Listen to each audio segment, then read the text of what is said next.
Hi,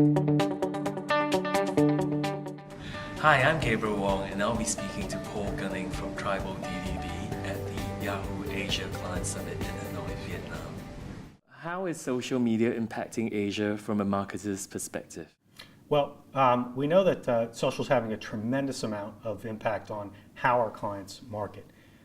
For years, it's always been understood that the best advertisement is when a friend recommends a product to another friend. And what social allows us to do is to take advantage of that situation, but in scale. So now friends who would normally recommend a product in casual conversation can now recommend a product to their entire social network. So this could be a recommendation that could span 300, 3,000 people.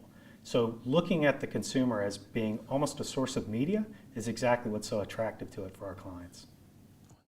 What is the impact of social commerce on business? Will it change the way people buy in Asia? Well, it's very early days in terms of social commerce, but what we're seeing is a tremendous impact, and so we think it's a model that's going to be here to stay.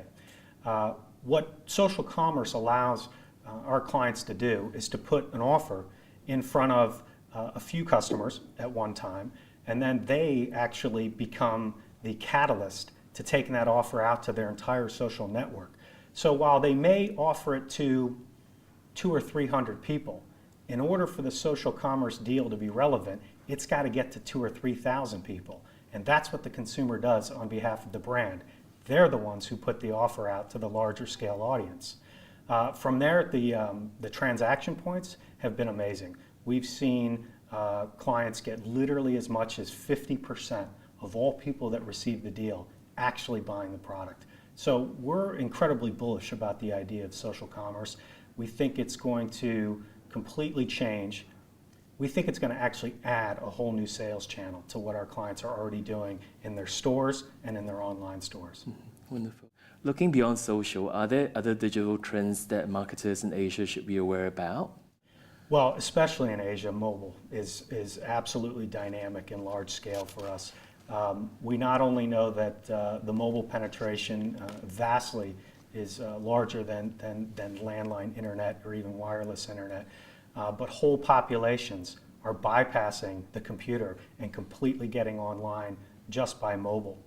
We did a trip to a Tier 3 city in China about 3 months ago, and we were visiting a family, and the parents were talking to us about their daily life and how they find out about products, and we were very enthralled with their story.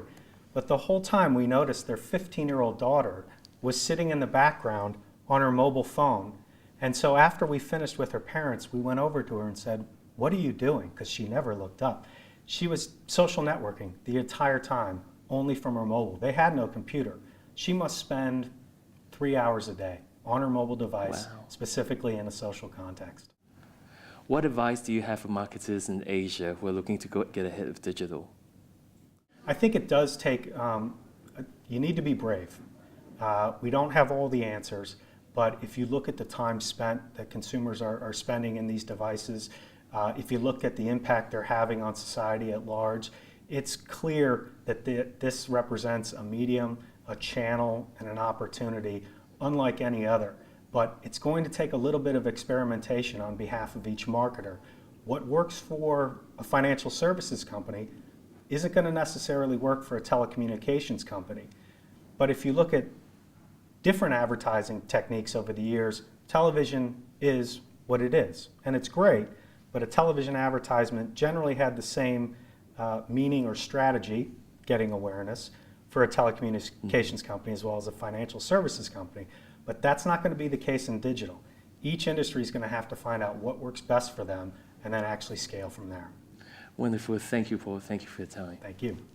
Yahoo!